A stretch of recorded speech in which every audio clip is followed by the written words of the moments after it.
To our family, it was very sad for our baby to be sick, but it brought us together and it made us stronger and it made us find feelings we didn't know we had, skills we didn't know we had. And at the end, it's gonna sound cliche, but you have to look at the good side of the things, and that was a good side. It made us a happy family after all. There's a lot of separation right now because someone has to be a caregiver. And I haven't worked in at least 8 months now, and my husband has to work because he's the only one bringing in financial support, and we're struggling with feeling very separated from each other, and trying to learn how to find that balance. And I'll say for myself, I mean, it's I've really lost my sense of self because my whole life has stopped to become the primary caregiver. Being on bed rest for 2 months prior to delivering was really impacted our family greatly because we were separated from each other for those 2 months. And then we realized quickly when Jonah was born that I had to stay home. I had to become the primary caregiver because I'm not the breadwinner. And I love to work. I miss my job. I miss working with patients, and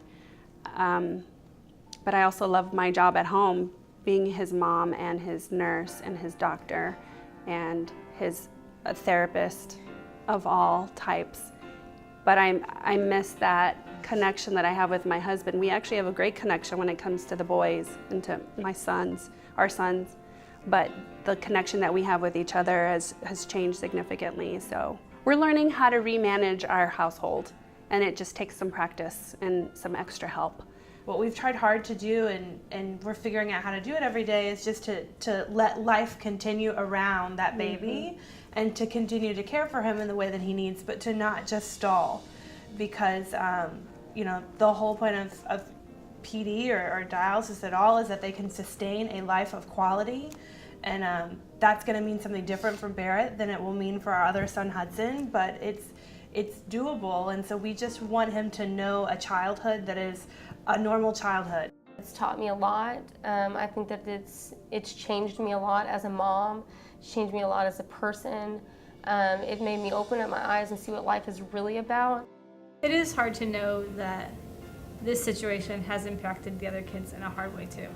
I mean, they've missed time with us, they've missed time with their family, they've gone through worries, and that's hard. And then in my family's case, where my husband and I have held back from having any more children because our very first baby is the one that has gone through everything. So that really changes kind of our perspective from, thinking, oh, we want to have a family of maybe 1, 2, 3 kids. And then now it's just at a halt. You're just one kid. We don't know what can happen. We're kind of afraid at the same time. And we just don't want to bring another child into this life until we absolutely feel safe. So it's really kind of held us back a lot. You really learn to live in the moment. Any small thing that a lot of people would, I guess, take for granted, doesn't seem like much, is so beautiful. It's amplified because of everything that you're living. You really don't know, and no one likes to say it out loud, but you don't know when your last moment with your baby will be, especially when they're on dialysis. They're still waiting for that kidney. After the kidney, I mean, you feel so much safer. You feel like you're in a safe zone now. But before that, God, you cherish just every second.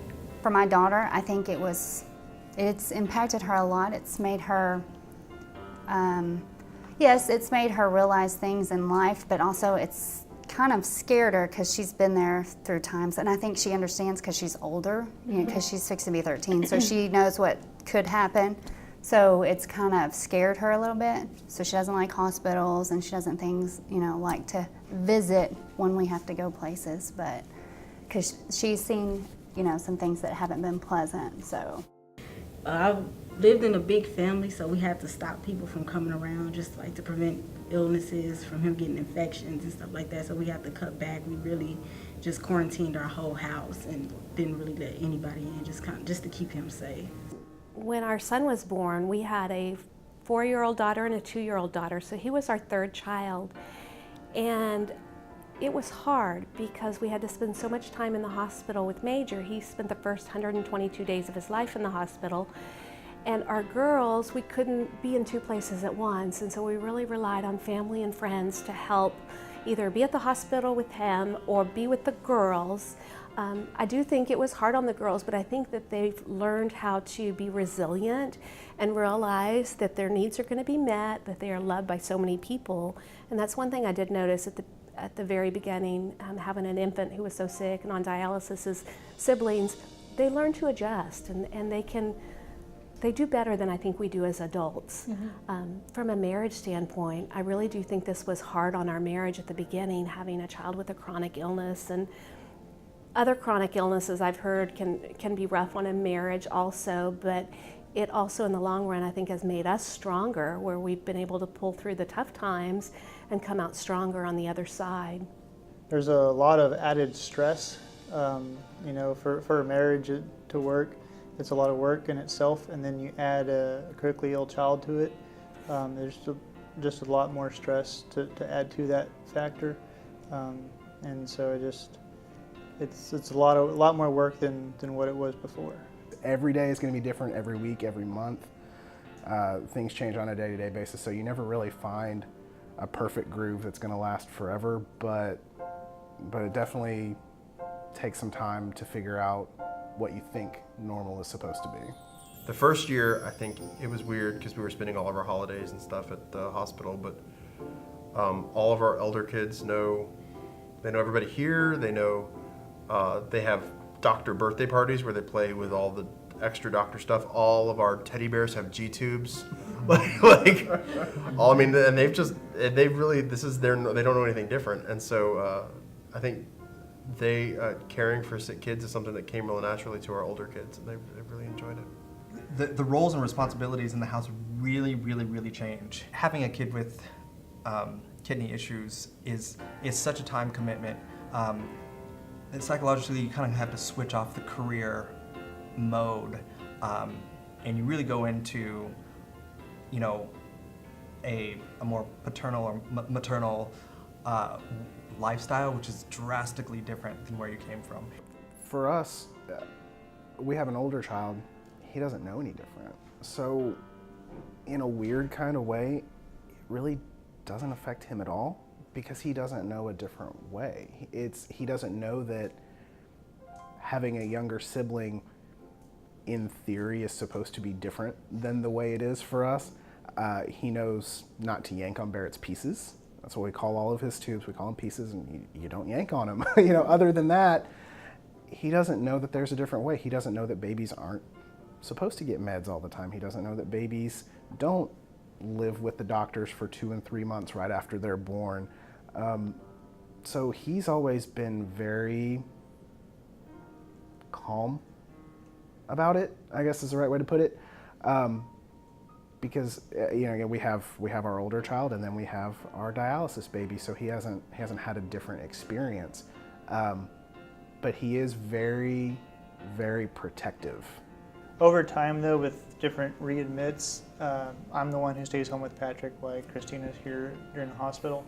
And, he says, I want mommy home, I want my baby brother home. So it does affect him, in the long run. I think in the beginning it doesn't because they don't know any different.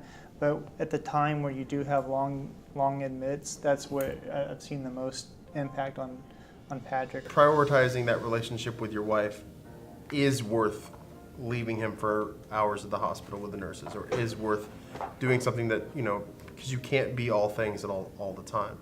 I think it took us a long time to get there. It's easy to want to just kind of shut down when things are calm, but making sure you take advantage of those times and say, okay, things are calm, we're going to take a night to ourselves. We're going to, call a babysitter and be a home health nurse. So there's going to be there's going to be 2 different babysitters at our house in a way. And even if it's something silly, we're literally just going to go eat around the corner and come back. That hour can be huge. And so making sure you take advantage of those calm times has been important for us. We never ever get to go to a movie, but we had this date night with some friends, and we had to time it around swinging home to give meds.